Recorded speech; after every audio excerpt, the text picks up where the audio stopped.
ដឹងហើយថាអូនជាកម្មករប្រឹងទាំងត្រដោដើម្បីក្រពះរាល់ព្រឹកងើបឲ្យបានមុនថ្ងៃរះរៀបអាហាររូតរះឲ្យទាន់ឡានត្រង់បើបងស្នេហ៍អូនសុំចិត្តស្មោះសូមបងស្រណោអូនជាអ្នកក្រអូនមិនចង់បានអ្វីក្រៅពីស្មោះសរ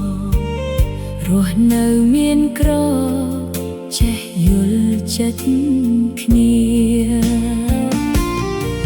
ថ្ងៃមុខបើបងសម្រេចបោះបង់អូនជីវិតងងឹតសូនលែងមានរាស្មីអូនជាកូនកុំព្រារស់គ្មានសល់អ្វី